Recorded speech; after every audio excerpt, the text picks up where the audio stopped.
Good evening, everyone. Ladies and gentlemen, it was a pleasure to host President Ալիև and Prime Minister Փաշինյani today for a fifth meeting in Brussels. Our exchanges were frank, open, and result-oriented.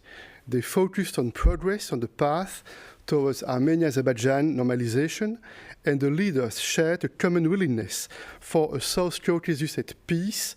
I commend their respective efforts. Together, we reviewed all issues on our agenda. Following the recent positive talks held in the United States on the peace treaty, the momentum should be maintained to take decisive steps towards the signing of a comprehensive peace agreement between Armenia and Azerbaijan. On border issues, we reviewed progress and the next steps regarding the delimitation of the border. And in this context, the leaders agreed on the resumption of the bilateral meetings on border issues.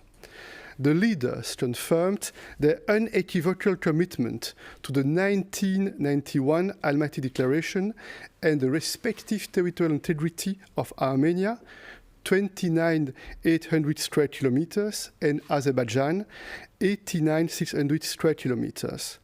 The ultimate delimitation of the border will be agreed through negotiations. On connectivity, the sides made clear progress in their discussions, aimed at unblocking transport and economic link in the region. Positions on this topic have now come very close to each other, in particular on the reopening of the railway connections to and via Nakhchivan. Their respective teams have been tasked to finalize an in-principle agreement on the modalities for the opening of the railway connections and the necessary construction works together with a concrete timetable.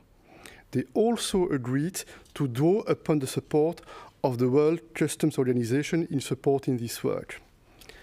On humanitarian issues, there has been an understanding that further detainees would be released in the coming weeks.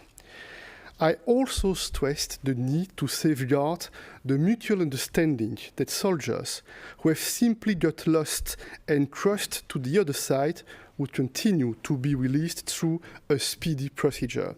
We also discussed the importance of stepping up work on addressing the fate of missing persons and on demining. We continued our exchanges on the issue of the rights and security of Armenians living in the former Nagorno-Karabakh Autonomous Oblast. I encouraged Azerbaijan to engage in developing a positive agenda with the aim of guaranteeing the rights and security of this population in close cooperation with the international community. I also raised the need for transparent and constructive dialogue between Baku and this population. I believe that it is important to refrain from hostile rhetoric. It's important to engage in good faith and show leadership to reach mutually acceptable solutions. The EU has no hidden agenda. Our sole aim is to help Armenia and Azerbaijan reach a comprehensive and fair peace, and we are ready to contribute to their joint efforts. And that's why we have agreed to hold the Brussels meetings as often as necessary.